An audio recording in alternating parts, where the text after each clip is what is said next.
Now, just in addition to the things that I had mentioned earlier, I think we need to realize the depth of the problem. And the fact of the matter is that many children today, including children of my age to our parents, people of my age, a majority of them are poorer than their own parents. And therefore, we basically need to change course. I think some interventions are very critical. And you'll obviously notice, you look around the country and you notice that there is a huge shift in terms of the assets or economic status of our parents and of the children. And this is an aspect that my administration will focus very, very intensely. And of course, the party, our own party, the Chama cha Maslahi ya Wananchi wa Kenya.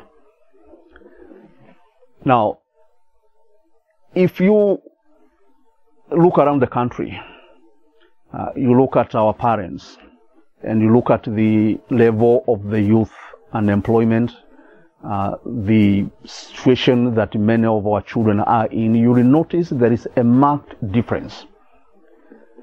That majority of the children in families do not have sufficient assets. The moment they are reaching or hitting 18 and above, even in their 20s and 30s, many of them have nothing.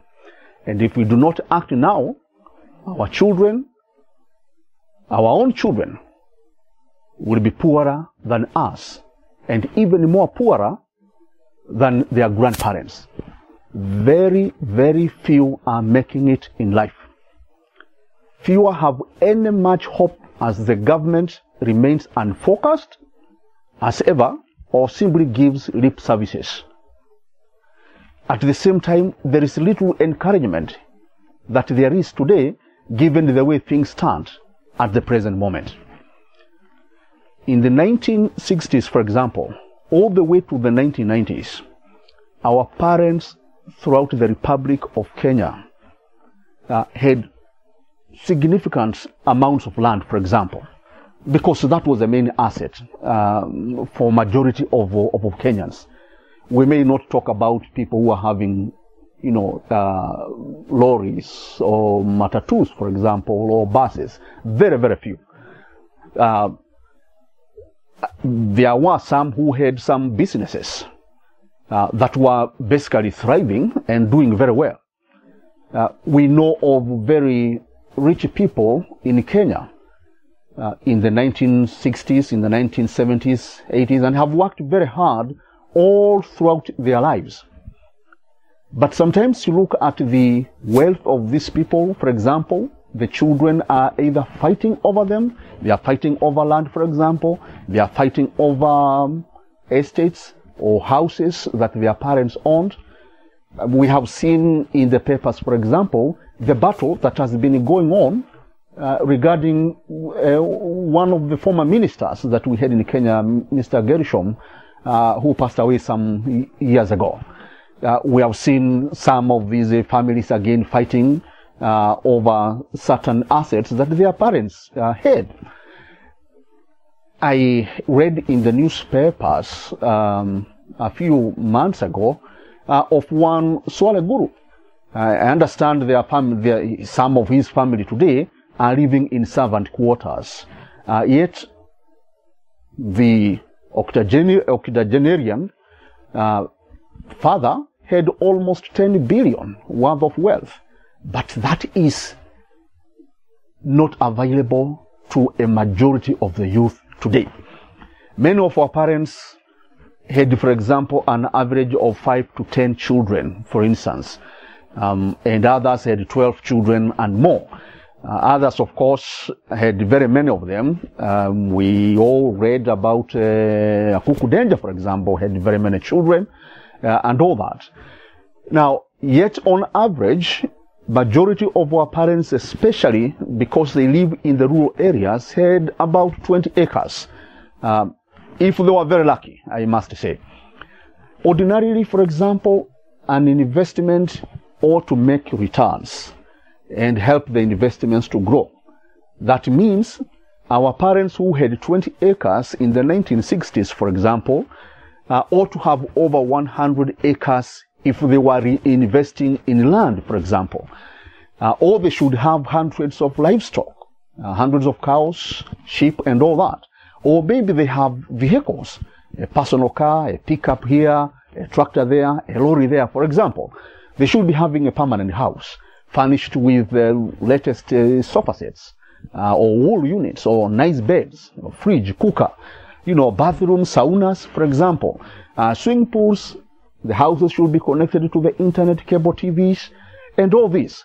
They could be, for example, at this point in time, be having shares in the Nairobi Stock Exchange. They should be having all their children educated to college level or even to universities. And they should be having at least more than 50 million Kenya shillings in the bank accounts. But is that the case? Alas, I don't think so. Is this the case today? I doubt. Sadly, unfortunately, that is not the case. Many of our parents have had to, as a matter of fact, sell the land, the 20 acres they had. They have sold, they sell 1 acre today to pay the school fees for a child. Another acre next year for a hospital bill. They have sold the last cow, the last sheep, the last hen, the last egg. They have turned to selling some of their prime assets, including most of the land, plots, name them, so as to pay either school fees or pay for medical fee. Some of the children finished school, yes. Some finished even universities. But in a strange twist of events, they never got jobs. In many situations, the ailing person whose land was sold passed away. This has been, we have had many of such cases. The hospital, of course, got its money. Sometimes the services were so poor in hospital, making the individual even probably die. If the fellow may have received the patient may have received better treatment, maybe he would have thrived. But he passed on. But eventually, at the end of the day, we have millions of our parents who are left with basically nothing. They have nothing in their heart. They have no land now. The child has no job. And the family member, for example, the wife or husband or child who was ailing, for example, died. This is the sad state we are in today. Our leaders, who are apparently paying themselves as much as 3 million Kenya shillings a month, have not offered any solutions to these particular problems. If you had any land that remains, that land has been subdivided to surviving children. Some of the children, as a matter of fact, had to flee the harsh rural lives and ran to urban areas. But again, where do they go to live in urban areas? They have ended up living in slums, hence landing from a frying pan into a fire.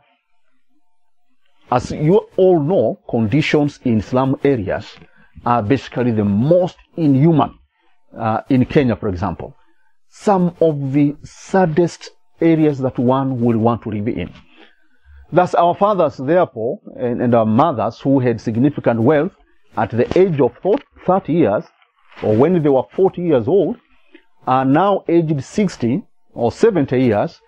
They themselves are poorer than when they were 30 years ago, or when they were 30 years old, as they have no land intact, the one they had in 1970s or 80s.